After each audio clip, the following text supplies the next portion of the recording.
Hi friends, ನಮಸ್ತೆ. ನಾನು Mallikarjun. Welcome to ಸ್ಪರ್ಧಾ ಕರ್ನಾಟಕ ಅಕಾಡೆಮಿ ಯೂಟ್ಯೂಬ್ ಚಾನಲ್. ಸ್ನೇಹಿತರೆ, ಸ್ಪರ್ಧಾ ಕರ್ನಾಟಕ ಅಕಾಡೆಮಿ ಯೂಟ್ಯೂಬ್ ಚಾನಲಲ್ಲಿ ಈ TET 2024 ಪರೀಕ್ಷೆಗಳಿಗಾಗಿ ಬೇರೆ ಬೇರೆ ರೀತಿಯಾದ ಡಿಫ್ರೆಂಟ್ ಮ್ಯಾಥಮೆಟಿಕ್ಸ್ ಕ್ವಶನ್ಸ್ನ ಯಾವ ರೀತಿ ಕೇಳೋ ಚಾನ್ಸಸ್ ಇರುತ್ತೆ ಅವನ್ನ ಆನ್ಸರ್ ಮಾಡೋ ಸಿಂಪಲ್ ಮೆಥಡ್ಸ್ನ ಪ್ರತಿ ವಿಡಿಯೋದಲ್ಲಿ ಹೇಳ್ಕೊಡ್ತಾ ಇರ್ತೀನಿ. ಸೊ ಇದು ಕೂಡ ಅದರ ಮುಂದುವರಿದ ಭಾಗ.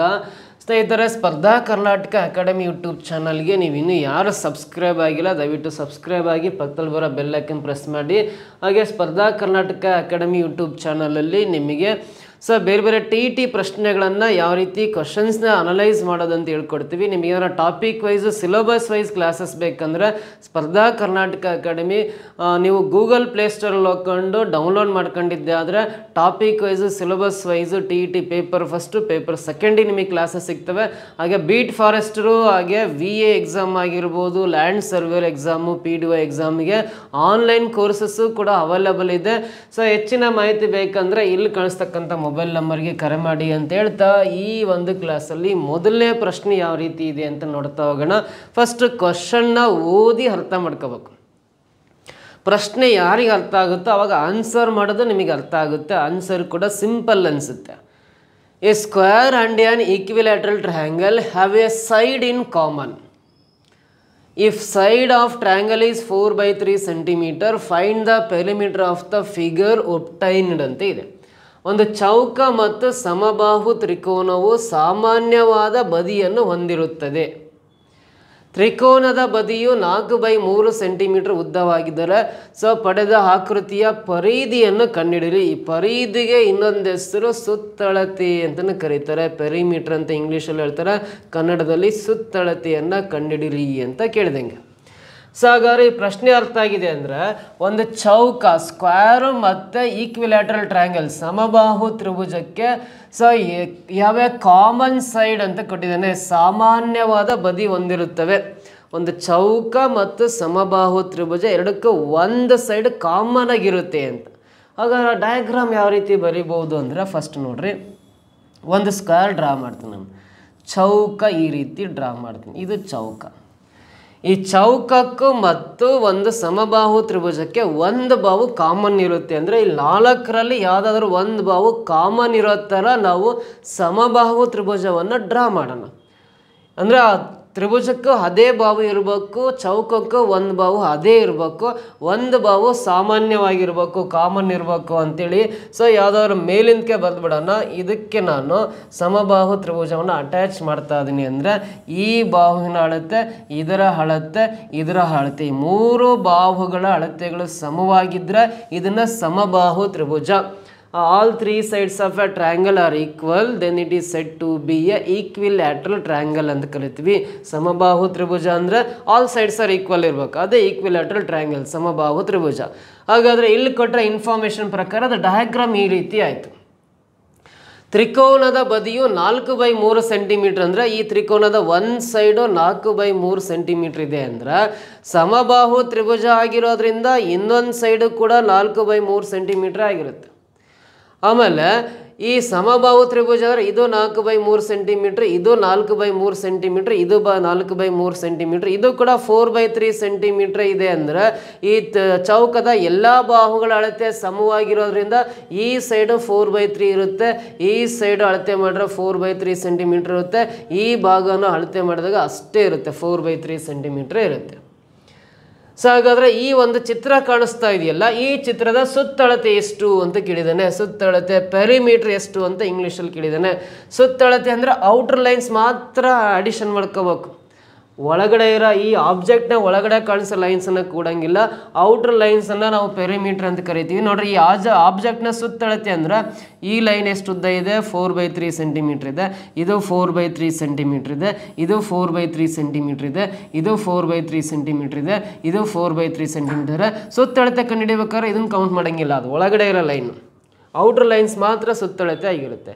ಹಾಗಾದ್ರೆ 4/3 ಸೆಂಟಿಮೀಟರ್ ನಾವು ಎಷ್ಟಿದ್ದಾವೆ, ಒಂದಿದೆ, ಇಲ್ಲೊಂದು 2 ಇದೆ, ಇದೊಂದು 3 ಇದೆ, ಇಲ್ಲೊಂದು 4 ಇದೆ, ಇಲ್ಲೊಂದು 5 ಇದೆ. 4/3 ಸೆಂಟಿಮೀಟರ್ ನಾವು 5 ಇದಾವಲ್ಲ. ಸೊ ಹಾಗಾಗಿ 4/3 ಇಂಟು 5 ಮಲ್ಟಿಪ್ಲೈ ಮಾಡಿರಿ. 4×5 20 ಡಿವೈಡ್ ಬೈ ಕೆಳಗಡೆ 3 ಇದೆಯಲ್ಲ 20/3 ಸೆಂಟಿಮೀಟರ್ ಅನ್ನೋದು ಸುತ್ತಳತೆ ಆಗಿರುತ್ತೆ. ಪೆರಿಮೀಟರ್ ಆಫ್ ಎ ಆಬ್ಜೆಕ್ಟ್ ಅಂದರೆ 20/3 ಸೆಂಟಿಮೀಟರ್ ಆಗಿರುತ್ತೆ. ಬಟ್ ಆಪ್ಷನಲ್ಲಿ 20/3 ಕಾಣಿಸ್ತಾ ಇಲ್ಲ ಅಂದರೆ ಇದು ರಾಂಗ್ ಅಂತ ಅನ್ಕೊಬೇಡ್ರಿ. ಇದು ವಿಷಮ ಭಿನ್ನರಾಶಿಯಲ್ಲಿರೋದ ಮಿಶ್ರ ಭಿನ್ನರಾಶಿ ಕನ್ವರ್ಟ್ ಮಾಡಿದ್ರೆ 3 ಎಷ್ಟಲೇ 20 ಅಂದರೆ 3 6 20 ಕ್ಯಾನ್ಸಲ್ ಆಗಿ 3 6 18 ಕ್ಯಾನ್ಸಲ್ ಆಗಿ ಶೇಷ 2 ಉಳಿಯುತ್ತೆ. ಕೆಳಗಡೆ 3 ಬರ್ಕೊಳ್ರಿ. 6 ಇಂಟೀಸರ್ 2/3 ಸೆಂಟಿಮೀಟರ್ ಅನ್ನೋದು ಸುತ್ತಳತೆ ಆಗಿರುತ್ತೆ. ಅಥವಾ ನಿಮಗೆ ಹಿಂಗೆ ಡೈರೆಕ್ಟಾಗಿ ಗೊತ್ತಾಗಿಲ್ಲ ಅಂದರೆ 3ರಿಂದ 20ನ್ನು ಡಿವೈಡ್ ಮಾಡಿರಿ. 3 6 18 ಶೇಷ 2 ಉಳಿಯುತ್ತೆ. ಫಸ್ಟ್ ಈ ಭಾಗಲಬ್ಧ 6 ಬರ್ಕೋಬೇಕು, ಅದನ್ನ ಬರ್ತೀನಿ. ಶೇಷ 2ನ್ನ ಮೇಲೆ ಬರ್ಕೊಂಡು ಈ ಡಿವೈಸರ್ ಅಂದರೆ ಭಾಜಕ 3ನ್ನು ಕೆಳಗೆ ಬರ್ಕೊಂಡ್ರೆ 6 3ನೇ 2 ಸೆಂಟಿಮೀಟರ್ ಆಗಿರುತ್ತಲ್ಲ, ಇದು ಈ ಕೊಟ್ಟಿರೋ ಆಬ್ಜೆಕ್ಟ್ನ ಸುತ್ತಳತೆ ಆಗಿರುತ್ತೆ. ಸುತ್ತಳತೆ ಪೆರಿಮೀಟ್ರ್ 6 ಇಂಟೀಸರ್ 2/3 ಸೆಂಟಿಮೀಟರ್ ಅಂತ ಹೇಳ್ತೀವಿ. ಸೊ ಇದು ಆಪ್ಷನ್ ಫಸ್ಟ್ ಒನ್ನಲ್ಲಿ ಇದೆ ನೋಡ್ರಿ. This is the right answer ಅಂತ ಹೇಳ್ಬೋದು. ಕ್ಲಿಯರ್ ಫಸ್ಟ್ ಕ್ವಶನ್ಗೆ ಆನ್ಸರ್ ಯಾವ ರೀತಿ ಬಂತು ಅಂತ. So coming to the next question ಬರೋಣ. ಮುಂದಿನ ಪ್ರಶ್ನೆ ಏನಿದೆ ಅಂತ ನೋಡ್ರಿ. ನೆಕ್ಸ್ಟ್ ಸೆಕೆಂಡ್ ಪ್ರಶ್ನೆ, which of the following numbers is divisible by 99 ಅಂತಿದೆ. ಕೆಳಗಿನ ಯಾವ ಸಂಖ್ಯೆಯನ್ನು 99ರಿಂದ ಭಾಗಿಸಬಹುದು ಅಂತ ಕೇಳಿದ್ದಾನೆ. ಇಲ್ಲಿ ಕೊಟ್ಟರೆ ಯಾವ ಸಂಖ್ಯೆ 99ಇಂದ ಡಿವೈಡ್ ಆಗುತ್ತೆ ಅಂತ ಪ್ರಶ್ನೆ ಕೇಳಿದ್ದಾನೆ. 99ಇಂದ ಡಿವೈಡ್ ಆಗೋ ನಂಬರ್ ಯಾವುದು ಅಂತ ಕೇಳಿದ್ದೀನಲ್ಲ. ಸೊ ಈ 99ಇಂದ ಡಿವೈಡ್ ಆಗೋ ನಂಬರ್ ಯಾವುದು ಅಂತ ಚೆಕ್ ಮಾಡ್ಬೇಕಂದ್ರೆ ಫಸ್ಟು 99ರ ಭಾಜಕತೆಯ ನಿಯಮ ಗೊತ್ತಿರಬೇಕು. ಸೊ ಆ ಸಂಖ್ಯೆ 11 ಮತ್ತು 9 ಎರಡರಿಂದ ಡಿವೈಡ್ ಆದರೆ ಮಾತ್ರ 99ಇಂದ ಡಿವೈಡ್ ಆಗುತ್ತೆ. ಯಾವುದೇ ಸಂಖ್ಯೆ 11ರಿಂದ ಡಿವೈಡ್ ಆಗಿ 9ರಿಂದ ಡಿವೈಡ್ ಆದರೆ ಮಾತ್ರ ಆ ಕಂಪ್ಲೀಟ್ ನಂಬರು 99ಇಂದ ಡಿವೈಡ್ ಆಗುತ್ತೆ ಅಂತ ಹೇಳ್ತೀವಿ. ಸೊ ಹಾಗಾದರೆ ಇಲ್ಲಿ ಕೊಟ್ಟರೆ ಯಾವ ಸಂಖ್ಯೆಗಳು 11ರಿಂದ ಡಿವೈಡ್ ಆಗುತ್ತೆ, 11ರ ಭಾಜಕತೆಯ ನಿಯಮ ಟೆಸ್ಟ್ ಮಾಡೋಣ. ಫಸ್ಟ್ ಆಪ್ಷನ್ ನೋಡ್ರಿ ಏನಿದೆ ಅಂದರೆ 1,14,345 ಇದೆಯಲ್ಲ, ಇದರ 11ರ ಭಾಜಕತೆಯ ನಿಯಮ ಇದರಲ್ಲಿ ಟೆಸ್ಟ್ ಮಾಡ್ಬೇಕಂದ್ರೆ ಸೊ ಬಲಭಾಗದಿಂದ ರೈಟ್ ಎಂಡಿಂದ ಮೊದಲನೇ ಸಂಖ್ಯೆ, ಮೂರನೇ ಸಂಖ್ಯೆ, 5ನೇ ಸಂಖ್ಯೆ ಕೂಡ 5 + 3 8, 8 + 1 9 ಬರುತ್ತೆ. ಉಳಿದಿರೋ ಸಂಖ್ಯೆಗಳು 4 + 4 8, 8 + 1 9 ಬರುತ್ತೆ. 9ರಲ್ಲಿ 9 ಕಳೆದಾಗ ಡಿಫ್ರೆನ್ಸ್ 0 ಬರುತ್ತಲ್ಲ, ಈ ಡಿಫ್ರೆನ್ಸ್ 0 ಬಂತು ಅಂದರೆ ಈ ಸಂಖ್ಯೆ 11ರಿಂದ ಡಿವೈಡ್ ಆಗುತ್ತೆ ಅಂತ. ಆ ಸಂಖ್ಯೆ 11ರಿಂದ ಡಿವೈಡ್ ಆಗುತ್ತೆ. ಹಾಗಾದರೆ ಈ ಸಂಖ್ಯೆ 9ರಿಂದ ಡಿವೈಡ್ ಆಗುತ್ತಿಲ್ಲ ಟೆಸ್ಟ್ ಮಾಡೋದಾದರೆ ಈ ಸಂಖ್ಯೆಯಲ್ಲಿರೋ ಎಲ್ಲ ಅಂಕೆಗಳನ್ನು ಕೂಡ 1 + 1 2, 2 + 4 6, 6 + 3 9, 9 + 4 13, 13 + 5 18 ಬರುತ್ತೆ. ಈ ಸಂಖ್ಯೆಯಲ್ಲಿರೋ ಎಲ್ಲ ಅಂಕೆಗಳನ್ನು ಕೂಡಿದಾಗ 18 ಬರುತ್ತಲ್ಲ, ಈ ಎಲ್ಲ ಅಂಕೆಗಳ ಮೊತ್ತ 9ರಿಂದ ಇದು ಡಿವೈಡ್ ಆಗುತ್ತೆ ಅಂದಮೇಲೆ ಈ ಕಂಪ್ಲೀಟ್ ನಂಬರು ಕೂಡ 9ಇಂದ ಡಿವೈಡ್ ಆಗುತ್ತೆ. ಸೊ ಹಾಗಾದ್ರೆ ಮೊದಲನೇ ಆಪ್ಷನಲ್ಲಿರೋ ಸಂಖ್ಯೆ 11ರಿಂದನೂ ಡಿವೈಡ್ ಆಗುತ್ತೆ, 9ರಿಂದನೂ ಡಿವೈಡ್ ಆಗುತ್ತೆ ಅಂದಮೇಲೆ ಈ ಸಂಖ್ಯೆ 100% ಎಕ್ಸಾಕ್ಟಾಗಿ 99ಇಂದ ಡಿವೈಡ್ ಆಗುತ್ತೆ ಅಂತ ಹೇಳ್ತೀವಿ. ಗೊತ್ತಾಯ್ತಾ? ಹಾಗಾದರೆ ಯಾವ ಸಂಖ್ಯೆ 99ರಿಂದ ಭಾಗ ಆಗುತ್ತೆ ಅಂದರೆ ಫಸ್ಟ್ ಆಪ್ಷನ್ನೇ ಅಂತ ಹೇಳ್ಬೋದು. ಬೇಕಾದ್ರೆ ನೀವು ಸೆಕೆಂಡ್ ಆಪ್ಷನ್ ಒಂದ್ಸಲ ಚೆಕ್ ಮಾಡಿ ನೋಡ್ರಿ, ಅಷ್ಟೇ ಕ್ರಾಸ್ ಚೆಕ್. ಸೊ ಅಲ್ಲಿರೋದು 3 5 7 2 4 0 6 ಇದೆಯಲ್ಲ, ಬಲಭಾಗದಿಂದ ರೈಟ್ ಎಂಡಿಂದ ನೋಡ್ರಿ. ಸೊ ಮೊದಲನೇ ಪ್ಲೇಸಲ್ಲಿ 6 ಇದೆ, ಥರ್ಡ್ ಪ್ಲೇಸಲ್ಲಿ 4 ಇದೆ, 6 + 4 10. ನೆಕ್ಸ್ಟು 7, 10 + 7 17, 17 + 3 20 ಇದೆಯಲ್ಲ. ಸೊ ಇಲ್ಲಿ ಬೆಸ ಸ್ಥಾನಗಳಲ್ಲಿರುವ ಎಲ್ಲ ಅಂಕೆಗಳ ಮೊತ್ತ 20 ಬರುತ್ತೆ. ಆಡ್ ಪ್ಲೇಸಸ್ ಇಲ್ಲಿರೋ ಎಲ್ಲ ಡಿಜಿಟ್ಸ್ನ ಅಡಿಷನ್ ಮಾಡಿದ್ರೆ 20 ಬರುತ್ತೆ. ಇವನ್ ಪ್ಲೇಸ್ ಅಂದರೆ ಸಮಸ್ಥಾನಗಳಿರೋ ಉಳಿದಿರೋ ಆ್ಯಡಿಂಗ್ ಮಾಡೋಣ. 0 + 2 2, 2 + 5 ಎಷ್ಟಾಗುತ್ತೆ? 7 ಆಗುತ್ತೆ. ಸೊ ನೋಡ್ರಿ 7 ಬರುತ್ತೆ. ಆ 7ಅನ್ನು ಇದರಲ್ಲಿ ಮೈನಸ್ ಮಾಡಿದಾಗ 13 ಬರುತ್ತೆ ಡಿಫ್ರೆನ್ಸು. ಈ 13 ಡಿಫ್ರೆನ್ಸ್ 11ರಿಂದ ಡಿವೈಡ್ ಆಗಲ್ಲ ಅಂದಮೇಲೆ ಈ ಕಂಪ್ಲೀಟ್ ನಂಬರು 11ಇಂದ ಡಿವೈಡ್ ಆಗಲ್ಲ ಅಂದಮೇಲೆ 9 ಏನು ಚೆಕ್ ಮಾಡೋ ಅವಶ್ಯಕತೆನೇ ಇಲ್ಲ, ಇದು 99ಇಂದನೂ ಡಿವೈಡ್ ಆಗಲ್ಲ. ನೆಕ್ಸ್ಟ್ ಚೆಕ್ ಮಾಡಿರಿ, ಇದು 99ಇಂದ ಆಗಲ್ಲ, ಇದು 99ಇಂದ ಆಗಲ್ಲ. 99ರಿಂದ ಭಾಗ ಆಗ್ತಕ್ಕಂಥ ಸಂಖ್ಯೆ ಫಸ್ಟ್ ಆಪ್ಷನ್ ಮಾತ್ರ. ಅದು 99ರಿಂದ ಭಾಗಿಸ್ಬೇಕಂದ್ರೆ ಅದು 11ರಿಂದ ಡಿವೈಡ್ ಆಗಿ 9ರಿಂದ ಡಿವೈಡ್ ಆದರೆ ಮಾತ್ರ 99ಇಂದ ಡಿವೈಡ್ ಆಗುತ್ತೆ. ಸೊ ಹಾಗಾಗಿ 11ರ ಭಾಜಕತೆ ನಿಯಮ 9ರ ಭಾಜಕತೆಯ ನಿಯಮ ಗೊತ್ತಿದ್ರೆ ಯಾವುದು ಡಿವೈಡ್ ಆಗುತ್ತೆ ಅಂತ ನಾವು ಈಸಿಯಾಗಿ ಕಂಡುಹಿಡಿತಾ ಬರ್ಬೋದು. ಓಕೆನಾ? ಕ್ಲಿಯರಾಗಿ ಗೊತ್ತಾಯ್ತಾ? ಸೊ ನೆಕ್ಸ್ಟ್ ಕ್ವಶನ್ ಬರೋಣ. ವಾಟ್ ಈಸ್ ಪೈ ಅಂತ ಕೇಳಿದ್ದೇನೆ. ಈ ಪೈ ಅನ್ನೋದು ಎಂಥ ಸಂಖ್ಯೆ ಅಂತ ಕೇಳಿದ್ದೇನೆ. ಸೊ ರ್ಯಾಷನಲ್ ನಂಬರ್ ಅಂತ ಹೇಳಿದ್ದಾನೆ, ಆಮೇಲೆ ಪೂರ್ಣಾಂಕ ಇಂಟೀಜರ್ ಅಂತ ಕೊಟ್ಟಿದ್ದಾನೆ. ರ್ಯಾಷನಲ್ ಅಂದರೆ ಭಾಗಲಬ್ಧ ಸಂಖ್ಯೆ ಅಂತ, ಇಂಟೀಜರ್ ಪೂರ್ಣಾಂಕ ಅಂತ ಕೊಟ್ಟಿದ್ದಾನೆ, ಪ್ರೈಮ್ ನಂಬರ್ ಅವಿಭಾಜ್ಯ ಸಂಖ್ಯೆ ಅಂತ ಕೊಟ್ಟಿದ್ದಾನೆ, ಇರ್ಯಾಷನಲ್ ನಂಬರ್ ಅಭಾಗಲಬ್ಧ ಸಂಖ್ಯೆ ಅಂತ ಕೊಟ್ಟಿದ್ದಾನೆ. ಸೊ ನಿಮಗೆ ಪೈ ವ್ಯಾಲ್ಯೂ ಗೊತ್ತಿದೆ, ಅದನ್ನ 3.1412 ಅಂಡ್ ಸೋನ್ ಅಂಡ್ ಸಮಥಿಂಗ್ ಇನ್ನು ಮುಂದಕ್ಕೆ ಎಷ್ಟು ಬೇಕಾದ್ರೂ ಬರಿತಾ ಹೋಗ್ತೀವಿ. ಯಾಕಂದರೆ ನಿಮಗೆ 22/7 ಅಂತ ಬರಿತೀವಿ ನಾವು. ಅಪ್ರಾಕ್ಸಿಮೇಟ್ ಇದು ಎಕ್ಸಾಕ್ಟ್ ವ್ಯಾಲ್ಯೂ ಅಲ್ಲ, ಅದು ಎಕ್ಸಾಕ್ಟ್ ವ್ಯಾಲ್ಯೂ ಅಲ್ಲ, ಅಪ್ರಾಕ್ಸಿಮೇಟ್ಲಿ ಬರಿತೀವಿ. 7ಇಂದ ನೀವು 22ನ ಡಿವೈಡ್ ಮಾಡ್ತಾ ಹೋಗ್ರಿ. 7 3 21, 1 ಉಳಿಯುತ್ತೆ, ಪಾಯಿಂಟ್ ಕಟ್ 0 ಎಳಿಸ್ಕೊಳ್ರಿ. 7 1 7, 3 ಉಳಿಯುತ್ತೆ, ಪಾಯಿಂಟ್ರಿಂದ ಇನ್ನೊಂದು 0 ಹಾಕ್ಕೊಳ್ರಿ. ಆಮೇಲೆ 7 4 28, 2 ಉಳಿಯುತ್ತೆ, ಪಾಯಿಂಟ್ರಿಂದ ಇನ್ನೊಂದು 0 ಹಾಕ್ಕೊಳ್ರಿ. ಆಮೇಲೆ 7 2 14, ಸೈನ 6 ಉಳಿಯುತ್ತೆ, ಪಾಯಿಂಟ್ರಿಂದ 0 ಹಾಕ್ಕೊಳ್ರಿ. ಆಮೇಲೆ 7 8 56, 1 4 2 8 ಸಮಥಿಂಗ್ ಅಂಡ್ ಸೊ ಆನ್ ಹಿಂಗೆ ಕಂಟಿನ್ಯೂ ಆಗ್ತಾ ಆಗುತ್ತೆ. ಇದು ಕೊನೆನೇ ಆಗಲ್ಲ, ಎಂಡ್ಲೆಸ್ ಅಂದಮೇಲೆ ಇದು ಭಾಗಲಬ್ಧ ಸಂಖ್ಯೆ ಆಗಲ್ಲ. ಯಾಕಂದರೆ ಎಕ್ಸಾಕ್ಟಾಗಿ P/Q ರೂಪದಲ್ಲಿ ವ್ಯಕ್ತಪಡಿಸಬಹುದಾದ ಸಂಖ್ಯೆಗಳನ್ನು ಭಾಗಲಬ್ಧ ಸಂಖ್ಯೆಗಳು ಅಂತ ಹೇಳ್ತೀವಿ.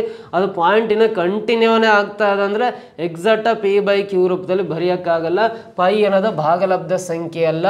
ಆಮೇಲೆ ಇದು ಪಾಯಿಂಟ್ ಸಮಥಿಂಗ್ ಬರೋದ್ರಿಂದ ಇದು ಪೂರ್ಣಾಂಕ ಅಲ್ಲ. ಪೂರ್ಣಾಂಕಗಳ ನಾವು -3 -2 -1 0 +1 +2 +3 ಅಂತ ಬರಿತೀವಿ. ಈ ಥರ ಈ ನಂಬರ್ಸ್ ಇಲ್ಲ. ಅದು ಪೈನ ವ್ಯಾಲ್ಯೂ 3.142 ಅನ್ನೋದು ಹಾಗಾಗಿ ಪೂರ್ಣಾಂಕ ಅಲ್ಲ, ಅದು ಪಾಯಿಂಟ್ ಸಮಥಿಂಗ್ ಬರಲ್ಲ ಪೂರ್ಣಾಂಕದಲ್ಲಿ. ಸೊ ಅವಿಭಾಜ್ಯ ಸಂಖ್ಯೆ ಅಂದರೆ ಗೊತ್ತಿದ್ದಾವೆ ನಿಮಗೆ. 2 3 5 7 11 13 ಅಂಡ್ ಸೊ ಆನ್ ಇವನ್ನೆಲ್ಲ ನಾವು ಪ್ರೈಮ್ ನಂಬರ್ಸ್, ಬೇರೆ ಸಂಖ್ಯೆಯಿಂದ ಭಾಗ ಆಗದೆ ಇರೋವನ್ನ ನಾವು ಅವಿಭಾಜ್ಯ ಸಂಖ್ಯೆಗಳಂತ ಕರಿತೀವಿ, ಪ್ರೈಮ್ ನಂಬರ್ಸ್ ಅಂತ ಕರಿತೀವಿ. ಅದು 3.142 ಸಮಥಿಂಗ್ ಅನ್ನೋದು ಅವಿಭಾಜ್ಯ ಸಂಖ್ಯೆನೂ ಅಲ್ಲ. ಸೊ ಅದನ್ನು ನಾವೇನಂತ ಕರಿತೀವಿ ಅಂದರೆ ಇರ್ಯಾಷನಲ್ ನಂಬರ್ಸ್ ಅಂತ ಕರಿತೀವಿ, ಅಭಾಗಲಬ್ಧ ಸಂಖ್ಯೆ ಅಂತ ಕರಿತೀವಿ. The numbers which are not expressed in the form of P/Q ರೂಪದಲ್ಲಿ ವ್ಯಕ್ತಪಡಿಸಲು ಸಾಧ್ಯವಿಲ್ಲದಂತಹ ಸಂಖ್ಯೆಗಳನ್ನು ನಾವು ಅಭಾಗಲಬ್ಧ ಸಂಖ್ಯೆಗಳು ಅಂತ ಬರಿಬೋದು. ಸೊ ಹಾಗಾಗಿ ಪೈ ಎಂಬುದು ಒಂದು ಇರ್ಯಾಷನಲ್ ನಂಬರ್. ಪೈ ಅನ್ನೋದೇನೆಂದರೆ ಇರ್ಯಾಷನಲ್ ನಂಬರ್ ಅಂತಲೇ ಹೇಳ್ಬೇಕು, ಅಭಾಗಲಬ್ಧ ಸಂಖ್ಯೆ ಅಂತ ಕರಿಬೇಕು ಪೈಯನ್ನು. ಸೊ ಹಾಗಾಗಿ ಇದಕ್ಕೆ 4th ಆಪ್ಷನ್ ಸರಿ ಉತ್ತರ ಆಗುತ್ತೆ. ಕ್ಲಿಯರಾ? ಸೊ ನೆಕ್ಸ್ಟ್ ಕ್ವಶನ್ ಬರೋಣ. So if 10 power 3x equal to 125, then the value of 10 power minus 2x ಅಂತ ಕೇಳಿದ್ದಾನೆ. ಈ 10 power 3x ವ್ಯಾಲ್ಯೂ 125 ಇದೆ ಅಂದರೆ 10 power minus 2x ವ್ಯಾಲ್ಯೂ ಎಷ್ಟಾಗುತ್ತೆ ಅಂತ ಪ್ರಶ್ನೆ ಕೇಳಿದ್ದಾನೆ. ಅಲ್ಲಿ 1/5 ಇದೆ, 1/25 ಇದೆ, -1/5 ಇದೆ, ಆಮೇಲೆ 25 ಇದೆ. ಸೊ ನೋಡ್ರಿ, 10 power 3x ನಾವು 125 ಅಂತ ಬರೆಯೋದಾದರೆ 125 ಬರೆಯೋದಾದ್ರೆ ಸೊ ಯಾವ ರೀತಿ ಬರಿಬೋದು ಇದನ್ನ? 10 power 3x ಇದು 10 power 3x ಯಾವ ರೀತಿ ಬರಿತೀವಿ ಅಂದ್ರೆ ನೋಡ್ರಿ, ಇದನ್ನು ಸೊ ನಾನು ಅದನ್ನ 10 power x ಅಂತ ಬರ್ಕೊಂಡು ಹೋಲ್ ಪವರ್ 3 ಅಂತ ಬರೀತಾರೆ.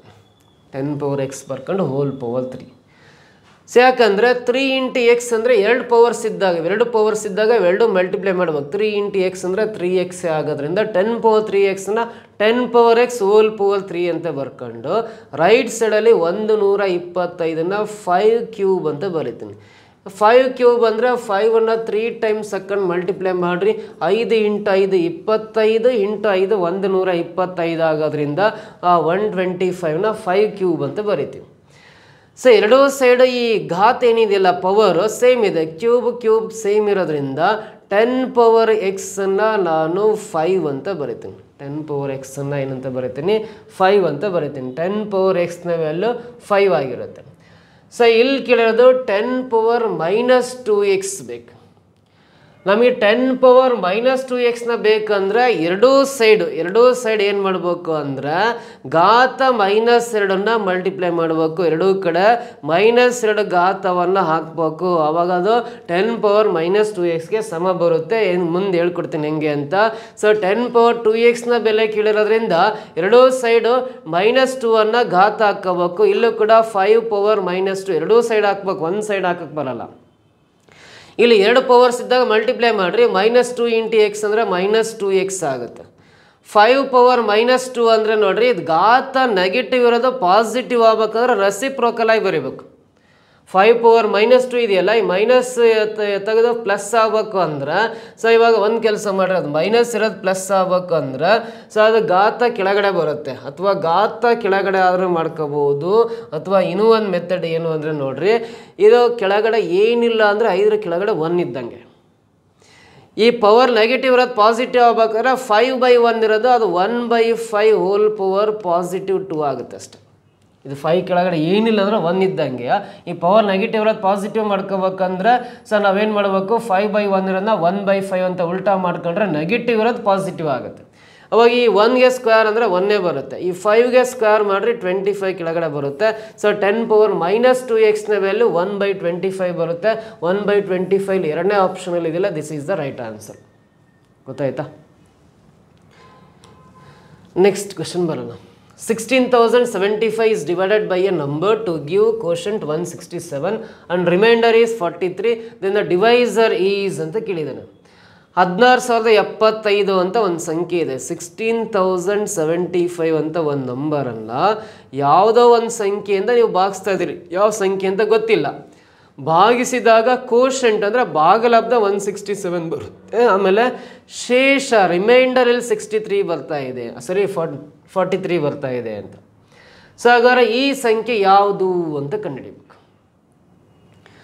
ಸೊ ಆ ಸಂಖ್ಯೆ ಯಾವುದು ಅಂತ ಹೆಂಗೆ ಕಂಡುಹಿಡಿತೀರಿ ಅಂತ ನೋಡೋಣ. ಸೊ ನೋಡ್ರಿ, ಈ ಸಂಖ್ಯೆ ಯಾವುದು, ಯಾವ ಸಂಖ್ಯೆಯಿಂದ ಭಾಗಿಸಿದಾಗ ಭಾಗಲಬ್ಧ 16,075ನ ಯಾವ ಸಂಖ್ಯೆಯಿಂದ ಡಿವೈಡ್ ಮಾಡಿದಾಗ ಕೋಶೆಂಟ್ ಭಾಗಲಬ್ಧ 167 ಮತ್ತು ಶೇಷ 43 ಬರುತ್ತೆ ಅಂತ ಕೇಳಿದಾನೆ.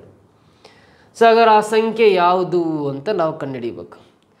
ಸೊ ಆ ಸಂಖ್ಯೆ ಯಾವುದು ಅಂತ ನಾವು ಕಂಡುಹಿಡಿಬೇಕಂದ್ರೆ ಈ 16,075 ಡೈರೆಕ್ಟಾಗಿ 16,075ಅಲ್ಲಿ ಈ ಶೇಷ 43ನ್ನು ನೀವೇನು ಮಾಡಿರಿ ಅಂದರೆ ಮೈನಸ್ ಮಾಡ್ಕೊಳ್ರಿ. ಅವಾಗ 5 - 3 ಅಂದರೆ 2 ಬರುತ್ತೆ, 7 - 4 ಅಂದರೆ 3, ಇಲ್ಲಿ 0, ಇಲ್ಲಿ 6, 1 ಬರುತ್ತೆ. 16,032 ಬರುತ್ತೆ. ಸೊ ನೋಡಿರಿ, 16,075 ಸಂಖ್ಯೆಯಲ್ಲಿ ಉಳಿದಿರೋ ಶೇಷ 43ನ್ನು ನಾವು ಮೈನಸ್ ಮಾಡಿದಾಗ 16,032 ಬರುತ್ತಲ್ಲ. ಸೊ ಈ 16,032 ಇದ್ದಿದ್ರೆ ಈ ಸಂಖ್ಯೆಯಿಂದ ಸೊ ನೋಡಿರಿ, ಈ ಸಂಖ್ಯೆಯಿಂದ ಈ 16,032 ಎಕ್ಸಾಕ್ಟ್ ಡಿವೈಡ್ ಆಗ್ತಾ ಇತ್ತು, ಶೇಷ ಏನು ಉಳಿತಾ ಇರಲಿಲ್ಲ ಅಂತ ಅರ್ಥ. ಸೊ ಹಾಗಾಗಿ ಆ 16,075ಅಲ್ಲಿ 43 ಮೈನಸ್ ಮಾಡಿದಾಗ 16,032 ಅನ್ನೋದು ಈ ಸಂಖ್ಯೆಯಿಂದ ಎಕ್ಸಾಕ್ಟ್ ಡಿವೈಡ್ ಆಗುತ್ತೆ, ಶೇಷ 0 ಬರುತ್ತೆ ಅಂತ. ಹಾಗಾದರೆ ಭಾಗಲಬ್ಧ 167 ಇದೆ ಅಂದರೆ ಆ ಸಂಖ್ಯೆ ಬೇಕಂದ್ರೆ 167ರಿಂದ 16,032ನ್ನ ಡಿವೈಡ್ ಮಾಡಿಬಿಡ್ರಿ ಅಷ್ಟೇ. 167ರಿಂದ 16,032ನ್ನ ಡಿವೈಡ್ ಮಾಡಿದರೆ ಆ ಸಂಖ್ಯೆ ಯಾವುದು ಅಂತ ಸಿಕ್ಬಿಡುತ್ತೆ. 167 1ಲೇ ಕಟ್ಟಕ್ಕೆ ಬರಲ್ಲ, 167 10ಲೇ ಬರಲ್ಲ, 9ಲೇ ಕಟ್ತೀನಿ. 9 63 ಕ್ಯಾರಿ 6, 9 54 60ಕ್ಕೆ 0 ಕ್ಯಾರಿ 6, 9 9 + 6 15 ಬರುತ್ತೆ. ಸೊ ಇದರಿಂದ ಇದು ಮೈನಸ್ ಮಾಡಿದಾಗ 0 0, ಇಲ್ಲಿ 1 ಉಳಿಯುತ್ತೆ, ಇಲ್ಲಿ 2 ಬರೀತಾ ಇದೆ. ಸೊ 167 6ಲೇ ಬರೀತೀನಿ. 6 7 42 ಕ್ಯಾರಿ 4, 6 36 4 40 ಕ್ಯಾರಿ 4, 6 6 4 10 ಬರುತ್ತೆ. ಇದರಿಂದ ಇದನ್ನು ಕಳೆದ್ರೆ ಶೇಷ 0 ಬರುತ್ತೆ, ಅಂದರೆ 96 ಬರುತ್ತಲ್ಲ, ಆ ಸಂಖ್ಯೆ 96 ಥರ್ಡ್ ಆಪ್ಷನ್ ಕರೆಕ್ಟ್ ಆಗುತ್ತೆ. ಈ ರೀತಿಯೂ ಮಾಡ್ಕೋಬಹುದು. ಅಥವಾ ನಿಮಗೆ ಭಾಗಾಕಾರದ ನಿಯಮ ಗೊತ್ತಿತ್ತು ಅಂದರೆ ಇದನ್ನು ನಾವು ಭಾಜ್ಯ ಅಂತ ಕರಿತೀವಿ. ಭಾಜ್ಯ ಅಂದರೆ ನಾವೇನಂತ ಕರಿತೀವಿ, ಡಿವೈಸರ್ ಅಂತ ಇಂಗ್ಲೀಷಲ್ಲಿ ಕರಿತೀವಿ. ಇದನ್ನು ನಾವು ಭಾಜಕ ಅಂತ ಕರಿತೀವಿ, ಭಾಜ್ಯ ಅಲ್ಲ ಭಾಜಕ. ಇದನ್ನು ಭಾಜ್ಯ ಅಂತ ಕರಿತೀವಿ. ಡಿವಿಡೆಂಡ್ ಅಂತ ಹೇಳ್ತೀವಿ ಇಂಗ್ಲೀಷಲ್ಲಿ, ಡಿವಿಡೆಂಡ್ ಅಂತ ಕರಿತೀವಿ. ಇದನ್ನು ನಾವು ಭಾಗಲಬ್ಧ ಅಂತ ಕರಿತೀವಿ. ಸೊ ಇಂಗ್ಲೀಷಲ್ಲಿ ಇದನ್ನು ಕೋಶೆಂಟ್ ಅಂತ ಹೇಳ್ತೀವಿ, ಕೋಶೆಂಟ್ ಅಂತ ಹೇಳ್ತೀವಿ. ಇದನ್ನು ಶೇಷ ಅಂತ ಕರಿತೀವಿ. ಸೊ ಇಂಗ್ಲೀಷಲ್ಲಿ ನಾವು ಇದನ್ನು ರಿಮೈಂಡರ್ ಅಂತ ಕರಿತೀವಿ. ಸೊ ಇದನ್ನು ಭಾಗಾಕಾರದ ನಿಯಮ ಗೊತ್ತಿದೆಯಲ್ಲ ನಿಮಗೆ, ಭಾಜ್ಯ ಈಕ್ವಲ್ ಟು ಭಾಜಕ ಇಂಟು ಭಾಗಲಬ್ಧ, ಭಾಜಕ ಇಂಟು ಭಾಗಲಬ್ಧ ಪ್ಲಸ್ ಶೇಷ ಅಂತ ಇದೆಯಲ್ಲ, ಈ ಫಾರ್ಮುಲಾ ಹಾಕ್ಕೊಂಡು ಇದರಲ್ಲಿ ಭಾಜ್ಯ ಗೊತ್ತಿದೆ ಅಂದರೆ ಭಾಜ್ಯ ಅಂದರೆ ಡಿವಿಡೆಂಡ್ ಗೊತ್ತಿದೆ, 16,075 ಹಾಕ್ಕೋಬೇಕು. ಈಕ್ವಲ್ ಟು ಡಿವೈಸರ್ ಗೊತ್ತಿಲ್ಲ, ಎಕ್ಸ್ ಏನಾರು ಬರ್ಕೊಂಡು, ಕೋಶೆಂಟ್ 167 ಇದೆ, ಪ್ಲಸ್ ಅಲ್ಲಿ ಶೇಷ ಅಂದರೆ 43 ಇದೆ. ಈ ಪ್ಲಸ್ 43 ಲೆಫ್ಟ್ ರೈಟ್ ಸೈಡ್ ಬಂದರೆ -43 ಆಗುತ್ತೆ, 43 ಆಗುತ್ತೆ. ಇಲ್ಲಿ ಎಕ್ಸ್ ಇಂಟು 167 ಉಳಿಯುತ್ತೆ. ಈ ಎಕ್ಸ್ ಅಂದರೆ ಅದೇ ಭಾಜಕ. ಇದರಿಂದ ಇದು ಮೈನಸ್ ಮಾಡಿದ್ರೆ 16,032 ಬರುತ್ತೆ.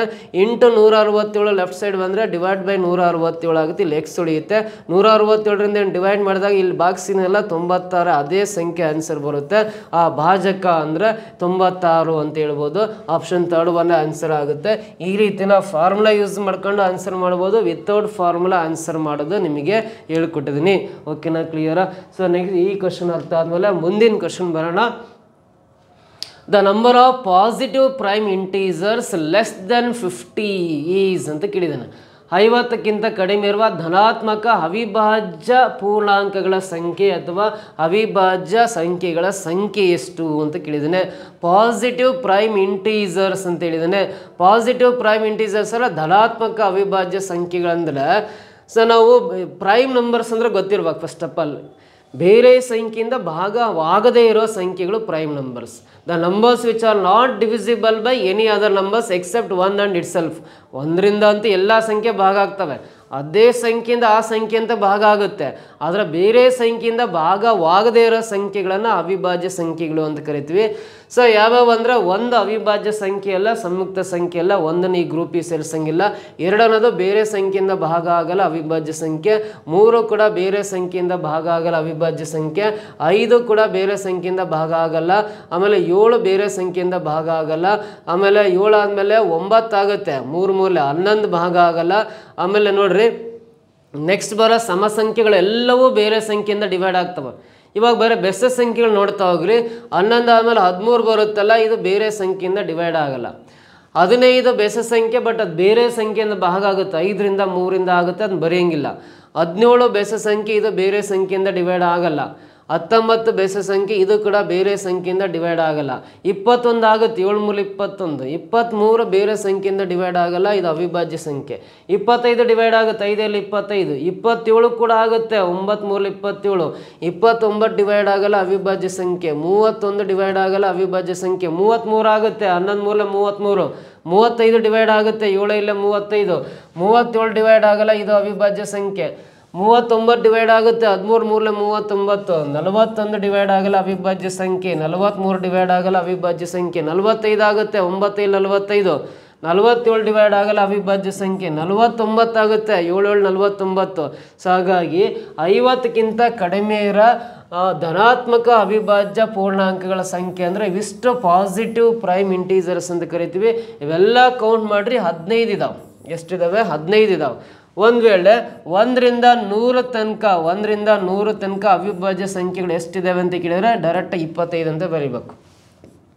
ಅಥವಾ ಧನಾತ್ಮಕ ಅವಿಭಾಜ್ಯಗಳ ಸಂಖ್ಯೆ ಅಂದರೆ 1ರಿಂದ 50ರವರೆಗೆ ಎಷ್ಟು ಅವಿಭಾಜ್ಯ ಸಂಖ್ಯೆಗಳಿದ್ದಾವೆ ಅಂತಲೂ ಕೇಳ್ಬೋದು.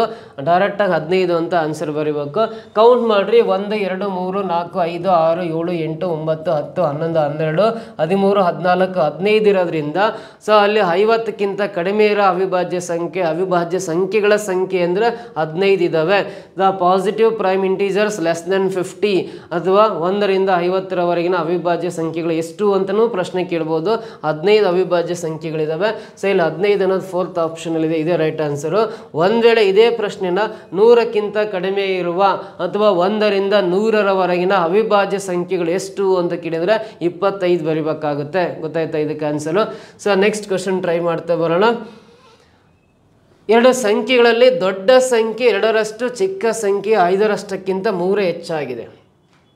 ದೊಡ್ಡ ಸಂಖ್ಯೆಯ 4ರಷ್ಟು ಹಾಗೂ ಚಿಕ್ಕ ಸಂಖ್ಯೆಯ 3ರಷ್ಟರ ಮೊತ್ತ 71 ಆಗಿದೆ. ಹಾಗಾದರೆ 2 ಸಂಖ್ಯೆಗಳು ಯಾವ್ಯಾವು ಅಂತ ಕೇಳಿದ್ದಾನೆ. ಸೊ ಇಲ್ಲಿ ಕ್ವಶನ್ ಓದ್ಕೊಂಡು ಆಪ್ಷನ್ನಿಗೆ ಬರ್ಬೇಕು. ನೀವೇನಾರ ಎಕ್ಸ್ ಅಂತ ತಗೊಂಡು ಮಾಡ್ತವ್ರೆ ಅದು ಲೆಂತಿ ಪ್ರೊಸೀಜರ್ ಆಗುತ್ತೆ. ನೋಡಿ, ಈ ಸೆಕೆಂಡ್ ಕಂಡೀಷನ್ ಫಸ್ಟ್ ಅಪ್ಲೈ ಮಾಡೋಣ. ದೊಡ್ಡ ಸಂಖ್ಯೆಯ 4ರಷ್ಟು ಅಂದರೆ ಇದು ದೊಡ್ಡ ಸಂಖ್ಯೆ, ಇದನ್ನು 4ರಿಂದ ಗುಣಿಸ್ಬಿಟ್ರೆ ಎಷ್ಟು ಬರುತ್ತೆ? 43 × 4 ಅಂದರೆ 172 ಬರುತ್ತೆ. ಚಿಕ್ಕ ಸಂಖ್ಯೆಯ 3ರಷ್ಟು ಅಂದರೆ 8 ಮೂಲೆ 24 ಬರುತ್ತೆ. ಇವುಗಳ ಮೊತ್ತ 71 ಅಂತ ಕೊಟ್ಟಿದ್ದಾನೆ. ಇದೇ 172 ಇರೋದ್ರಿಂದ ಇದು ಆನ್ಸರೇ ಅಲ್ಲ, ರಾಂಗ್. ಇವಾಗ ಇದು ದೊಡ್ಡ ಸಂಖ್ಯೆ 4ರಷ್ಟು ಅಂದರೆ 17 4 68 ಬರುತ್ತೆ. 17 4 68. ಹಾಗೂ ಚಿಕ್ಕ ಸಂಖ್ಯೆಯ 3ರಷ್ಟು ಅಂದರೆ ಚಿಕ್ಕ ಸಂಖ್ಯೆ 1 ಮೂರಲೆ ಎಷ್ಟು ಬರುತ್ತೆ? 3 ಬರುತ್ತೆ. ಈ ದೊಡ್ಡ ಸಂಖ್ಯೆಯ 4ರಷ್ಟು ಅಂದರೆ 68, ಚಿಕ್ಕ ಸಂಖ್ಯೆ 3ರಷ್ಟು ಅಂದರೆ 3, ಇವೆರಡನ್ನೂ ಕೂಡಿದಾಗ 71 ಬರುತ್ತೆ. ಅಂದರೆ ಆ 2 ಸಂಖ್ಯೆಗಳು ಈ ಸೆಕೆಂಡ್ ಆಪ್ಷನ್ನೇ ಕರೆಕ್ಟ್. ಮುಂದೆ ಫಸ್ಟ್ ಕಂಡೀಷನ್ ಅಪ್ಲೈ ಮಾಡೋ ಅವಶ್ಯಕತೆಯೇ ಇಲ್ಲ. ನೆಕ್ಸ್ಟ್ ಇವಾಗ ಥರ್ಡ್ ಆಪ್ಷನ್ ಮಾಡೋಣ. ದೊಡ್ಡ ಸಂಖ್ಯೆ 4ರಷ್ಟು ಅಂದರೆ 14 4 56 ಬಂತು. ಚಿಕ್ಕ ಸಂಖ್ಯೆ ಅಂದರೆ 5, ಇದರ 3ರಷ್ಟು ಅಂದರೆ 5 3 15 ಬರುತ್ತೆ. ಸೊ ಇವಾಗ 56 + 15 ಕೂಡ್ರಿ ಎಷ್ಟು ಬರುತ್ತೆ ಅಂದರೆ 50 + 10 60 6 5 11, ಇದು ಕೂಡ 71 ಬರುತ್ತೆ. ಇದು ಆನ್ಸರ್ ಆಗುತ್ತೆ ನೋಡ್ರಿ. ಇಲ್ಲಿ ದೊಡ್ಡ ಸಂಖ್ಯೆ 11 ಇದೆಯಲ್ಲ, 11 4 44 ಬರುತ್ತೆ 4ರಷ್ಟು ಅಂದರೆ. ಚಿಕ್ಕ ಸಂಖ್ಯೆ 3ರಷ್ಟು ಅಂದರೆ 9 3 27 ಬರುತ್ತೆ. ಇವೆರಡನ್ನು ಕೂಡಿದಾಗ 60 + 11, ಇದು ಕೂಡ 71 ಬರುತ್ತೆ. ಇದು ಆನ್ಸರ್. ಇದು ಒಂದೇ ತಪ್ಪು, ಉಳಿದ 3 ಕರೆಕ್ಟ್ ಅನಿಸ್ತವೆ. ಆದರೆ ಇವಕ್ಕೆ ಫಸ್ಟ್ ಕಂಡೀಷನ್ ಅಪ್ಲೈ ಮಾಡಬೇಕು. ಇವಾಗ ಫಸ್ಟ್ ಕಂಡೀಷನ್ ಅಪ್ಲೈ ಮಾಡಿದ್ರೆ ಎರಡೂ ಸಂಖ್ಯೆಗಳಲ್ಲಿ ದೊಡ್ಡ ಸಂಖ್ಯೆ 2ರಷ್ಟು ಚಿಕ್ಕ ಸಂಖ್ಯೆ 5ರಷ್ಟಕ್ಕಿಂತ 3 ಹೆಚ್ಚಾಗಿದೆ. ಈ ದೊಡ್ಡ ಸಂಖ್ಯೆ 2ರಷ್ಟು ಅಂದರೆ 17 2 34 34. ಇದು ಚಿಕ್ಕ ಸಂಖ್ಯೆ ಅಂದರೆ 1 5 5. ಈ ಚಿಕ್ಕ ಸಂಖ್ಯೆ ನೋಡ್ರಿ, ದೊಡ್ಡ ಸಂಖ್ಯೆ 2ರಷ್ಟು ಚಿಕ್ಕ ಸಂಖ್ಯೆ 5ರಷ್ಟಕ್ಕಿಂತ ಇದು 3 ಜಾಸ್ತಿ ಇರಬೇಕು. ಇದು 3 ಅಲ್ಲ 29 ಜಾಸ್ತಿ ಇದೆ. ಹಾಗಾಗಿ ಸೆಕೆಂಡ್ ಆಪ್ಷನ್ ರಾಂಗ್ ಆನ್ಸರ್. ಇಲ್ಲಿ ದೊಡ್ಡ ಸಂಖ್ಯೆ 2ರಷ್ಟು ಅಂದರೆ 14 2 28 ಬರುತ್ತೆ. ದೊಡ್ಡ ಸಂಖ್ಯೆ 2ರಷ್ಟು ಅಂತ ಇದು ನೋಡ್ರಿ. ಇದು ಚಿಕ್ಕ ಸಂಖ್ಯೆ 5 ಇದೆಯಲ್ಲ, ಇದರ 5ರಷ್ಟು ಅಂದರೆ 5 25 ಬರುತ್ತೆ. ಸರಿ ನೋಡ್ರಿ, ಈ ದೊಡ್ಡ ಸಂಖ್ಯೆ 2ರಷ್ಟು ಈ ಚಿಕ್ಕ ಸಂಖ್ಯೆಯ 5ರಷ್ಟಕ್ಕಿಂತ 3 ಜಾಸ್ತಿ ಇದೆ. 25ಕ್ಕೆ 3 ಕೂಡಿದ್ರೆ 28 ಕರೆಕ್ಟ್ ಆಗುತ್ತೆ ಅಂದಮೇಲೆ 100% ಆಪ್ಷನ್ 3ನೇ ಸರಿ ಉತ್ತರ ಆಗುತ್ತೆ. 4th ಒಂದು ಚೆಕ್ ಮಾಡೋ ಅವಶ್ಯಕತೆನೇ ಇಲ್ಲ ನೋಡ್ರಿ. ಅವೆರಡು ಕಂಡೀಷನ್ ಅಪ್ಲೈ ಆಗುತ್ತೆ. 14 ದೊಡ್ಡ ಸಂಖ್ಯೆ ಅಂತ ತಗೊಂಡ್ರೆ ಇದರ 2ರಷ್ಟು ಅಂದರೆ 14 2 28. 5 ಚಿಕ್ಕ ಸಂಖ್ಯೆ ಅಂದರೆ ಚಿಕ್ಕ ಸಂಖ್ಯೆ 5ರಷ್ಟು ಅಂದರೆ 5 25. ಈ ದೊಡ್ಡ ಸಂಖ್ಯೆ 2ರಷ್ಟು ಚಿಕ್ಕ ಸಂಖ್ಯೆ 5ರಷ್ಟಕ್ಕಿಂತ ಇದು 3 ಹೆಚ್ಚಾಗಿರ್ಬೇಕು. 25ಕ್ಕಿಂತ ಇದು 3 ಜಾಸ್ತಿ ಇದೆ 28. ಸೊ ಹಾಗಾದ್ರೆ ಈ ಕಂಡೀಷನ್ ಅಪ್ಲಿಕೇಬಲ್ ಇದಕ್ಕೆ. ಸೆಕೆಂಡ್ ಕಂಡೀಷನ್, ಇವೇ 2 ಸಂಖ್ಯೆಗಳಿಗೆ ಸೆಕೆಂಡ್ ಕಂಡೀಷನ್ ಹಾಕಿದರೆ ದೊಡ್ಡ ಸಂಖ್ಯೆ 4ರಷ್ಟು ಅಂದರೆ ದೊಡ್ಡ ಸಂಖ್ಯೆ 14 4 ಪಟ್ಟು ಅಂದರೆ 56 ಆಗುತ್ತೆ. ಹಾಗೂ ಚಿಕ್ಕ ಸಂಖ್ಯೆ 3ರಷ್ಟು ಚಿಕ್ಕ ಸಂಖ್ಯೆ ಅಂದರೆ 5. ಸೊ 5 3 15 ಬರುತ್ತೆ. ಇವುಗಳ ಮೊತ್ತ 56 + 15 ಕೂಡಿದಾಗ 71 ಬರ್ತಾ ಇದೆ ಅಂದರೆ ಆ ಎರಡೂ ಸಂಖ್ಯೆಗಳು ಇದೇ ಕರೆಕ್ಟು. 14 ಮತ್ತು 5 ಅಂತ ಹೇಳ್ಬೋದು. 14 and 5 ಅಂತ ಹೇಳ್ಬೋದು. ಇದು ಆಪ್ಷನ್ ಥ್ರೂ ಸಾಲ್ವ್ ಮಾಡೋ ವಿಧಾನ ನಿಮಗೆ ತೋರಿಸ್ಕೊಟ್ಟಿದ್ದೀನಿ. ನೆಕ್ಸ್ಟ್ ಬರೋಣ. A square with A side of 8 cm and a rectangle with length of 16 cm ಯಾವ same area. What is the breadth of the rectangle ಅಂತ ಕೇಳಿದ್ದಾನೆ. 8 ಸೆಂಟಿಮೀಟರ್ ಬಾಹುಳ್ಳ ಚೌಕ ಮತ್ತು ಉದ್ದ 16 ಸೆಂಟಿಮೀಟರ್ ಆಯತದ ವಿಸ್ತೀರ್ಣವು ಸಮವಾಗಿದೆ. ಆಯತದ ಅಗಲವೆಷ್ಟು ಅಂತ ಕೇಳಿದ್ದಾನೆ. ಫಸ್ಟ್ ಒಂದು ಚೌಕ ಬರಿತಾ ಇದ್ದೀನಿ. ಚೌಕ ಸ್ಕ್ವೇರ್ ಅಂದರೆ ಆಲ್ ಸೈಡ್ಸ್ ಆರ್ ಈಕ್ವಲ್ ಅಂದರೆ ಪ್ರತಿ ಒಂದು ಸೈಡ್ 8 ಸೆಂಟಿಮೀಟರ್ ಇದೆ ಅಂತ ಕೊಟ್ಟಿದ್ದಾನೆ. ಚೌಕ ಅಂದರೆ ಆಲ್ ಸೈಡ್ಸ್ ಆರ್ ಈಕ್ವಲ್, ಪ್ರತಿ ಒಂದು ಸೈಡ್ 8 ಸೆಂಟಿಮೀಟರ್ ಇದೆ ಅಂದರೆ ಇದನ್ನು ಎ ಅಂತ ಕರ್ಕೊಂತೀನಿ. ಎ ಅಂದರೆ each side of A square. ಈ ಚೌಕದ ವಿಸ್ತೀರ್ಣ ಅಂದರೆ ಫಾರ್ಮುಲಾ a² ಅಂತ ಬರೀಬೇಕು. ಎ ಅಂದರೆ 8² ಅಂದರೆ 64 ಆಗುತ್ತೆ. ಈ ಚೌಕದ ವಿಸ್ತೀರ್ಣ ಎಷ್ಟಿರುತ್ತಲ್ಲ, ಒಂದು ಆಯತದ ವಿಸ್ತೀರ್ಣ ಅಷ್ಟೇ ಇರುತ್ತೆ. ಆಯತದ ಉದ್ದ ಕೊಟ್ಟಿದ್ದಾನೆ 16 ಸೆಂಟಿಮೀಟರ್ ಇದೆ ಅಂದರೆ ಅಗಲ ಎಷ್ಟು ಇತ್ತು ಅಂದರೆ ಈ ವಿಸ್ತೀರ್ಣ 64ಕ್ಕೆ ಸಮ ಆಗುತ್ತೆ ಅಂತ ಕೇಳಿದ್ದಾನೆ. ಈ ಚೌಕದ ವಿಸ್ತೀರ್ಣ ಈ ಆಯತದ ವಿಸ್ತೀರ್ಣ ಎರಡೂ ಸೇಮ್ ಇದ್ದೇವೆ ಅಂದರೆ ಚೌಕದ ವಿಸ್ತೀರ್ಣ 64 ಇದೆ ಅಂದರೆ ಈ ಆಯತದ ವಿಸ್ತೀರ್ಣ ಕೂಡ 64 ಇರುತ್ತೆ ಅಂತ. ಆಯತದ ವಿಸ್ತೀರ್ಣ ಕಂಡುಹಿಡಿಯೋ ಫಾರ್ಮುಲಾ ಉದ್ದ ಇಂಟು ಅಗಲ, ಲೆಂತ್ ಇಂಟು ಬ್ರೆಡ್ತ್ ಅಂತ ಹೇಳ್ತೀವಿ. ಇಲ್ಲಿ ಲೆಂತ್ ಆಯತದ ವಿಸ್ತೀರ್ಣ 64 ಇದೆಯಲ್ಲ, ಎ ಇದ್ದತ್ರ 64 ಬರ್ಕೊಳ್ರಿ. ಎಲ್ ಅಂದರೆ ಉದ್ದ 16 ಬರ್ಕೊಳ್ರಿ. ಬಿ ಅಂದರೆ ಅಗಲ ಬ್ರೆಡ್ತ್ ಹಾಗೆ ಬರ್ಕೊಳ್ರಿ. 16 ಅಂದರೆ 16 4 64 ಕ್ಯಾನ್ಸಲ್ ಆಗ್ತಲ್ಲ. ಇಲ್ಲಿ 4 ಇದೆ, ರೈಟ್ ಸೈಡಲ್ಲಿ ಬಿ ಇದೆ ಅಂದರೆ B is the breadth of the rectangle. ಆಯತದ ಅಗಲ 4 ಸೆಂಟಿಮೀಟರ್ ಇದೆ ಅಂತ ಅರ್ಥ. 4 ಸೆಂಟಿಮೀಟ್ರಲ್ಲಿ ಮೊದಲನೇ ಆಪ್ಷನಲ್ಲಿದೆ. This is the right answer ಅಂತ ಹೇಳ್ಬೋದು. ಗೊತ್ತಾಯ್ತಾ? ಆಯತದ ಅಗಲ 4 ಸೆಂಟಿಮೀಟರ್ ಬರ್ತಾ ಇದೆ. ಸೊ ನೆಕ್ಸ್ಟ್ ಕ್ವೆಶನ್ ಬರೋಣ. If cost price of an article is 3/2 of its selling price, then the profit or loss percentage is.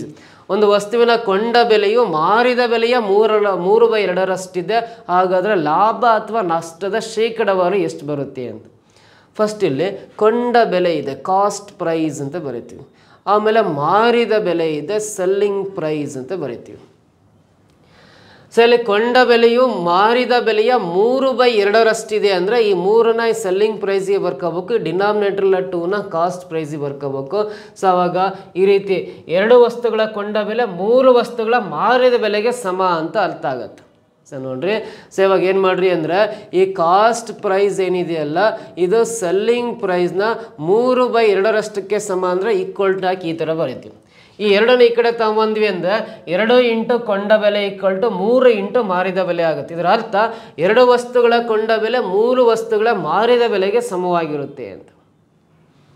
ಇವಾಗಿಲ್ಲಿ ಕೊಂಡ ಬೆಲೆಯ ವಸ್ತುಗಳ ಸಂಖ್ಯೆ ಕಡಿಮೆ ಇದ್ದಾಗ ನಮಗೆ ಈ ವ್ಯವಹಾರದಲ್ಲಿ ಏನಾಗಿರುತ್ತೆ, ಲಾಸ್ ಆಗಿರುತ್ತೆ ಅಂತ, ನಷ್ಟ ಉಂಟಾಗಿರುತ್ತೆ ಅಂತ ಹೇಳ್ತೀವಿ. ಕೊಂಡ ಬೆಲೆಯ ವಸ್ತುಗಳ ಸಂಖ್ಯೆ ಕಡಿಮೆ ಇದ್ದಾಗ, ಇದಕ್ಕಿಂತ ಇದು ಕಡಿಮೆ ಇದ್ದಾಗ ಈ ಟ್ರಾನ್ಸಾಕ್ಷನಲ್ಲಿ ನಮಗೆ ಲಾಸ್ ಆಗಿರುತ್ತೆ.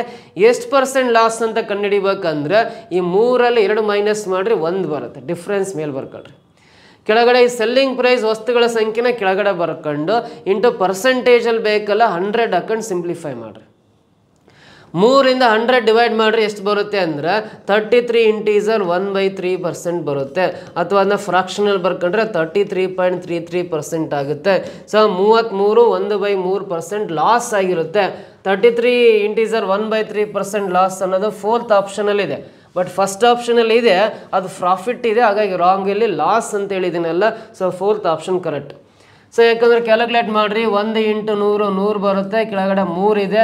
ಸೊ 3ರಿಂದ 100ನ್ನು ನೀವು ಡಿವೈಡ್ ಮಾಡಿದ್ರಿ ಅಂದರೆ 3 3 9, 1 ಉಳಿಯುತ್ತೆ, 0 ಕೆಳಗಿಳಿಸ್ಕೊಳ್ರಿ, ಮತ್ತು 3 3 9. ಸೊ ಎಷ್ಟು ಉಳಿಯುತ್ತೆ, 1 ಉಳಿಯುತ್ತೆ. ಫಸ್ಟ್ ಈ ಭಾಗಲಬ್ಧ ಕೋಶನ್ 33 ಬರ್ಕೊಳ್ರಿ, ಶೇಷ 1 ಮೇಲೆ ಬರ್ಕೊಳ್ರಿ, ಡಿವೈಸರ್ ಭಾಜಕ 3 ಕೆಳಗೆ ಬರ್ಕೊಂಡ್ರೆ 33 ಇಂಟೀಸರ್ 1/3% ಅಂತ ಮಿಶ್ರ ಭಿನ್ನ ರಾಶಿಯಲ್ಲಿ ಆಪ್ಷನ್ ಇದೆ. ಅಂದರೆ ಇಲ್ಲಿ ಲಾಸ್ ಆಗ್ತಾ ಇದೆ ಅಂತ ಹೇಳಿದೆ. ಸೊ ಕೊಂಡ ಬೆಲೆ ವಸ್ತುಗಳ ಸಂಖ್ಯೆ ಕಡಿಮೆ ಇದ್ದಾಗ ಯಾವಾಗಲೂ ಲಾಸ್ ಆಗಿರುತ್ತೆ. ಒಂದು ವೇಳೆ ಈ ಕೊಂಡ ಬೆಲೆ ವಸ್ತುಗಳ ಸಂಖ್ಯೆ ಇದಕ್ಕಿಂತ ಇದು ಜಾಸ್ತಿ ಇತ್ತು, ಹೆಚ್ಚಿತ್ತು ಅಂದರೆ ಲಾಭ ಅಂತ ಬರೀಬೇಕಾಯಿತು. ಸೊ ಹಾಗಾಗಿ ಈ ಒಂದು ಟ್ರಾನ್ಸಾಕ್ಷನಲ್ಲಿ ಲಾಸ್ ಆಗಿದೆ. ಅದು ಎಷ್ಟು % ಅಂದರೆ 33, 3.1% ನಷ್ಟ ಉಂಟಾಗಿರುತ್ತೆ. 4th ಆಪ್ಷನ್ ಇದಕ್ಕೆ ಸರಿ ಉತ್ತರ ಆಗಿರುತ್ತೆ. ಕ್ಲಿಯರ್ ಆಗಿ ಗೊತ್ತಾಯ್ತಾ? ಸೊ ನೆಕ್ಸ್ಟ್ ಮುಂದಿನ ಪ್ರಶ್ನೆ ಬರೋಣ. When 1,21,012 is divided by 12, the remainder is ಅಂತ ಕೊಟ್ಟಿದ್ದಾನೆ. Very simple question. 12ರಿಂದ ಸೊ ಅಲ್ಲಿ 1,21,012 ಡಿವೈಡ್ ಮಾಡಿದ್ರೆ ಶೇಷ ಎಷ್ಟು ಬರುತ್ತೆ ಅಂತ. ಸೊ ನೀವು 12 10 ಡೈರೆಕ್ಟಾಗಿ 120 ಅಂತ ಬರೀಬೋದು. ಇಲ್ಲ ಶೇಷ 1 ಉಳಿಯುತ್ತೆ, ಈ 0 ಕೆಳಗಿಳಿಸ್ಕೊಳ್ರಿ. 12ರಿಂದ 10 ಡಿವೈಡ್ ಆಗಲ್ಲ, ಒಂದೇ ಸಲಕ್ಕೆ 2 ಸಂಖ್ಯೆ ಕೆಳಗಿಳಿಸ್ಕೊಳಕ್ಕೆ ಬರಲ್ಲ. ಆದರೆ 0 ಕಟ್ಟಿ ಇನ್ನೊಂದು ಸಂಖ್ಯೆನ ಕೆಳಗಿಳಿಸ್ಕೋಬೋದು. ಅವಾಗ 12 8 96 ಆಗುತ್ತೆ, ಶೇಷ 5 ಉಳಿಯುತ್ತೆ, ಈ 2 ಕೆಳಗಿಳಿಸ್ಕೊಳ್ರಿ. ಸೊ ಇವಾಗ 12 4 48 ಕ್ಯಾನ್ಸಲ್ ಮಾಡ್ಬೋದು, ಶೇಷ ಇನ್ನು 4 ಉಳಿತಾ ಇದೆ. 58 48 ಕೇಳಿದ್ರೆ ಉಳಿಯುವ ಶೇಷ ಎಷ್ಟು ಅಂತ ಕೇಳಿದಾನೆ. ಶೇಷ 4 ಬರ್ತಾ ಇದೆ, ಸೆಕೆಂಡ್ ಆಪ್ಷನ್ ಕರೆಕ್ಟ್. ಗೊತ್ತಾಯ್ತಾ? ಸೊ ಇನ್ನೊಂದ್ಸಲ ಹೇಳ್ಕೊಡ್ತೀನಿ ನೋಡ್ರಿ. ನೀವು ಬೇಕಾದ್ರೆ 12ರಿಂದ 1,21,012 ಡಿವೈಡ್ ಮಾಡ್ಬೇಕಾದ್ರೆ ಫಸ್ಟ್ 12 1 12 ಬರಿಬೋದು, ಶೇಷ 0 ಉಳಿಯುತ್ತೆ, 1 ಕೆಳಗಿಳಿಸ್ಕೊಂತೀರಿ. 12ರ ಮಗ್ಗೆಲ್ಲ 1 ಡಿವೈಡ್ ಆಗಲ್ಲ. 1 ಸಂಖ್ಯೆ ಇಳಿಸ್ಕೊಂಡಾದ್ಮೇಲೆ ಡೈರೆಕ್ಟಾಗಿ ಕಂಟಿನ್ಯೂಸ್ ಆಗಿ 2 3 ಸಂಖ್ಯೆ ಒಟ್ಟಿಗೆ ಇಳಿಸ್ಕೊಳಕ್ಕೆ ಬರಲ್ಲ. ಆದರೂ ಬೇಕೇ ಬೇಕು ಈ ಸಂಖ್ಯೆಗಳು. ಅಂದರೆ ಈಗಲೇ ಪಾಯಿಂಟ್ ಕಟ್ಟಕ್ಕೆ ಬರಲ್ಲ, ಇನ್ನು ಸಂಖ್ಯೆ ಇಳಿಸ್ಕೊಳವು ಇದ್ದಂಗೆ ಪಾಯಿಂಟ್ ಕಟ್ಟಕ್ಕೆ ಬರಲ್ಲ. ಒಂದೇ ಸಲಕ್ಕೆ ಇನ್ನೊಂದು ಸಂಖ್ಯೆ ಕೆಳಗಿದ್ನ ಇಳಿಸ್ಕೋಬೇಕಂದ್ರೆ ಇಲ್ಲಿ 0 ಕಟ್ಟಿ ಈ 0 ಇಳಿಸ್ಕೊಂತೀರಿ. ಅವಾಗ 12ರಿಂದನೂ ಮತ್ತೆ ಈ 10 ಡಿವೈಡ್ ಆಗಲ್ಲ. ಅವರು ಇನ್ನೂ ಸಂಖ್ಯೆಗಳು ಇರೋದ್ರಿಂದ ಮತ್ತೊಂದು 0 ಕಟ್ಟಿ ಇನ್ನೊಂದು ಸಂಖ್ಯೆ ಕೆಳಗಿಳಿಸ್ಕೊಂಡು 101 ಆಗುತ್ತೆ. ಇವಾಗ 12 8 96, 5 ಉಳಿಯುತ್ತೆ. ಇವಾಗ ಈ 2 ಕೆಳಗಿಳಿಸ್ಕೋಬೋದು ಡೈರೆಕ್ಟಾಗಿ. 12 4 48, ಶೇಷ ಇನ್ನು 4 ಉಳಿಯುತ್ತಾ ಇದೆ. ಅಂದರೆ ಉಳಿಯೋ ಶೇಷ ಕೇಳಿದನ್ನು 4 ಅನ್ನೋದು ಸೆಕೆಂಡ್ ಆಪ್ಷನಲ್ಲಿದೆ. This is the right answer. Clear ಆಗಿ ಗೊತ್ತಾಯ್ತಾ? ಸೊ ನೆಕ್ಸ್ಟ್ ಮುಂದಿನ ಕ್ವಶನ್ ಟ್ರೈ ಮಾಡೋಣ ಏನಿದೆ ಅಂತ. If arithmetic mean of given data equal to A, geometric mean equal to G and harmonic mean equal to H, then ಯಾವುದು ಇಲ್ಲಿ 4 ಆಪ್ಷನ್ಸಲ್ಲಿ ಸರಿಯಾಗಿದೆ ಅಂತ. ದತ್ತಾಂಶಗಳ ಸಮಾಂತರ ಮಾಧ್ಯ ಎ, ಗುಣೋತ್ತರ ಮಾಧ್ಯ ಜಿ, ಹರಾತ್ಮಕ ಮಾಧ್ಯ H ಅಂತ ಕರ್ಕೊಂಡ್ರೆ ಈ ಕೆಳಗಿನವುಗಳಲ್ಲಿ ಯಾವ್ದು ಸರಿ ಅಂತ ಕೇಳಿದ್ದಾನೆ. ಸೊ ಇದಕ್ಕೆ ಯಾವ್ದು ಸರಿ ಅಂದರೆ ಆಪ್ಷನ್ 3rd ಒನ್ ಇದಕ್ಕೆ ಸರಿ ಉತ್ತರ ಅಂತ ಹೇಳ್ತೀನಿ. ಯಾವ ರೀತಿ ಅಂತ ನಿಮಗೆ ಒಂದು ಕ್ಲಾರಿಟಿ ತೋರಿಸ್ತೀನಿ. ಈ 16 ಮತ್ತು 4 ಅಂತ 2 ಸಂಖ್ಯೆಗಳಿದಾವೆ. ಈ 2 ಸಂಖ್ಯೆಗಳಲ್ಲಿ ಎ ಅಂದರೆ 16, ಬಿ ಅಂದರೆ 4 ಅಂತ ತಗೊಂಡು ಸಮಾಂತರ ಮಾಧ್ಯ ಎ ಅಂದರೆ ಸಮಾಂತರ ಮಾಧ್ಯ ಕಂಡುಹಿಡಿಯೋ ಫಾರ್ಮುಲಾ ನೀವು ಸ್ಕೂಲ್ ಡೇಸಲ್ಲಿ ಓದಿದ್ರಿ. a + b/2 ಬರಿತೀವಿ. ಎ ಅಂದರೆ 16 + ಬಿ ಅಂದರೆ 4 ಡಿವೈಡ್ ಬೈ 2 ಅಂದರೆ 16 + 4 20 ಆಗುತ್ತೆ, ಡಿವೈಡ್ ಬೈ 2 ಅಂದರೆ 10 ಬರುತ್ತಲ್ಲ, ಇದು ಸಮಾಂತರ ಮಾಧ್ಯ ಅಂತ ಬರಿತೀವಿ. ಸೊ ಇದೆ 16 4ಕ್ಕೆ ಗುಣೋತ್ತರ ಮಾಧ್ಯ ಜಾಮಿಟ್ರಿಕ್ ಮೀನ್ ಕಂಡುಹಿಡಿಬೇಕಂದ್ರೆ ಫಾರ್ಮುಲಾ √AB ಅಂತ ಬರುತ್ತೆ. ಸೊ ಇಲ್ಲಿ ಸ್ಕ್ವೇರ್ ರೂಟ್ ಎ ಅಂದರೆ 16, ಬಿ ಅಂದರೆ 4, 16 4 64 ಆಗುತ್ತೆ. ಗುಣಾಕಾರ ಮಾಡಿದ್ರೆ 64ಕ್ಕೆ ವರ್ಗಮೂಲ 8 ಬರುತ್ತೆ. ಸೊ ಗುಣೋತ್ತರ ಮಾಧ್ಯ 8, ಸಮಾಂತರ ಮಾಧ್ಯ 10, ಗುಣೋತ್ತರ ಮಾಧ್ಯ 8. ಸೊ ಹಾಗಾದರೆ ಹರಾತ್ಮಕ ಮಾಧ್ಯ ಕಂಡುಹಿಡಿಬೇಕಂದ್ರೆ H = formula 2ab divide by a plus b ಬರಿತೀವಿ. ಇದು ಹರಾತ್ಮಕ ಮಾಧ್ಯ ಕಂಡುಹಿಡಿಯೋ ಫಾರ್ಮುಲಾ.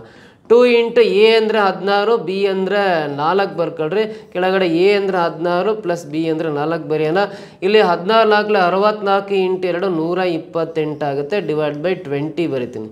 20ರಿಂದ ಡಿವೈಡ್ ಮಾಡಿರಿ 26 6.4 ಬರುತ್ತೆ. ಇದು ಹರಾತ್ಮಕ ಮಾಧ್ಯ. 20ರಿಂದ 128 ಭಾಗಿಸಿರ 6.4 ಬರುತ್ತೆ. ಇಲ್ಲಿ ಹರಾತ್ಮಕ ಮಾಧ್ಯ 10, ಗುಣೋತ್ತರ ಮಾಧ್ಯ 8, ಹರಾತ್ಮಕ ಮಾಧ್ಯ 6.4 ಬಂದಿದೆ ಅಂದರೆ ಈ ಸಮಾಂತರ ಮಾಧ್ಯ ಈ ಗುಣೋತ್ತರ ಮಾಧ್ಯಗಿಂತ ದೊಡ್ಡದಿದೆ ಅಂದರೆ a > g ಬರಿತೀವಿ. ಅದೇ ಗುಣೋತ್ತರ ಮಾಧ್ಯ ಈ ಹರಾತ್ಮಕ ಮಾಧ್ಯಕ್ಕಿಂತ ಇದು ದೊಡ್ಡದಿದೆ ಅಂದರೆ h ಬರಿತೀನಿ. ಗುಣೋತ್ತರ ಮಾಧ್ಯ ಹರಾತ್ಮಕ ಮಾಧ್ಯಕ್ಕಿಂತ ದೊಡ್ಡದಿದೆ. ಅಥವಾ ಈ ಸಮಾಂತರ ಮಾಧ್ಯ ಗುಣೋತ್ತರ ಮಾಧ್ಯ ಸಮ್ಟೈಮ್ಸ್ ಎಲ್ಲೋ ಈಕ್ವಲ್ ಬರ್ಬೋದು. ಈ ಗುಣೋತ್ತರ ಮಾಧ್ಯ ಹರಾತ್ಮಕ ಮಾಧ್ಯಕ್ಕೆ ಮಾತ್ರ ಯಾವಾಗಾದರೂ ಈಕ್ವಲ್ ಬರೋ ಚಾನ್ಸಸ್ ಇರುತ್ತೆ. ಹಾಗಾಗಿ a > g > h ಅಂತ ಬರಿತೀವಿ. ಇಲ್ಲಿ ಆಪ್ಷನ್ 3 ಇದಿಲ್ಲ, ಇದು ಸರಿ ಉತ್ತರ ಆಗುತ್ತೆ. ಆದರೆ ಲೆಸ್ ದೆನ್ ಸಮಾಂತರ ಮಾಧ್ಯ ಯಾವಾಗಲೂ ಗುಣೋತ್ತರ ಮಾಧ್ಯಕ್ಕಿಂತ ಕಡಿಮೆ ಬರೋದೇ ಇಲ್ಲ. ಈಕ್ವಲ್ ಟು ಬರ್ಬೋದು, ಕಡಿಮೆ ಬರಲ್ಲ. ಗುಣೋತ್ತರ ಮಾಧ್ಯ ಹರಾತ್ಮಕ ಮಾಧ್ಯಕ್ಕಿಂತ ಈಕ್ವಲ್ ಬರ್ಬೋದು, ಬಟ್ ಕಡಿಮೆ ಬರಲ್ಲ. ಹಾಗಾಗಿ a > g > h ಅಂತ ಬರಿತೀವಿ. ಇಲ್ಲಿ 3rd ಆಪ್ಷನ್ ಇದಕ್ಕೆ ಸರಿ ಉತ್ತರ ಆಗಿರುತ್ತೆ. ಓಕೆನಾ? ನೆಕ್ಸ್ಟ್ ಕ್ವಶನ್ ನೋಡ್ರಿ. The difference and the product of 2 numbers are 5 and 36 respectively. Then the difference of the reciprocals is ಅಂತ ಕೇಳಿದ್ದೇನೆ. ಎರಡು ಸಂಖ್ಯೆಗಳ ವ್ಯತ್ಯಾಸ ಮತ್ತು ಗುಣಲಬ್ಧವು ಕ್ರಮವಾಗಿ 5 ಮತ್ತು 36 ಆಗಿದೆ. ನಂತರ ಅವುಗಳ ಪರಸ್ಪರ ವ್ಯುತ್ಕ್ರಮಗಳ ವ್ಯತ್ಯಾಸ ಆಗಬೇಕಾಯಿತು. ಸರಿ, ಇಲ್ಲ, ಪದ ಬಿಟ್ಟೋಗಿದೆ. ಅವುಗಳ ಪರಸ್ಪರ ವ್ಯುತ್ಕ್ರಮಗಳ ವ್ಯತ್ಯಾಸ ಆಗಬೇಕು. So the difference of the reciprocal ಅಂತಿದೆಯಲ್ಲ, ಎ ಅನ್ನೋದು ಒಂದು ಸಂಖ್ಯೆ, ಬಿ ಅನ್ನೋದು ಒಂದು ಸಂಖ್ಯೆ, ಅವುಗಳ ವ್ಯತ್ಯಾಸ 5 ಬಂದಿದೆ ಅಂತ.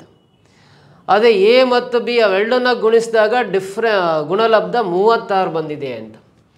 ನೋಡಲಿ, ಎ ಮೈನಸ್ ಬಿ ಅಂದರೆ ಎ ದೊಡ್ಡ ಸಂಖ್ಯೆ, ಬಿ ಚಿಕ್ಕ ಸಂಖ್ಯೆ. ದೊಡ್ಡದರಲ್ಲಿ ಚಿಕ್ಕದನ್ನು ಮೈನಸ್ ಮಾಡಿದಾಗ 5 ಬರುತ್ತೆ ಅಂತ.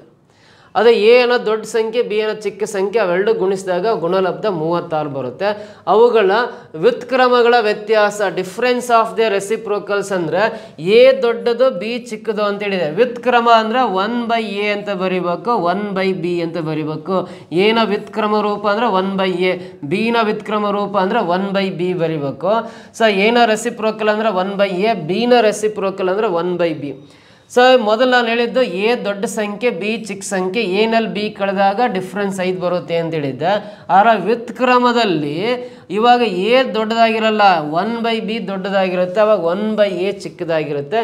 ಇವುಗಳ ವ್ಯತ್ಯಾಸ ಅಂದರೆ 1/b ದೊಡ್ಡದಲ್ಲ, ಅದನ್ನು ಫಸ್ಟ್ ಬರ್ಕೊಂಡು 1/a ಅನ್ನು ಕಳಿಬೇಕು ಅಂತ ನೋಡ್ರಿ. ಫಸ್ಟು ಎ ದೊಡ್ಡದಿತ್ತು, ಬಿ ಚಿಕ್ಕದಿತ್ತು, ಎನಲ್ಲಿ ಬಿ ಕಳೆದ್ರೆ 5 ಅಂತ ಹೇಳಿದೆ.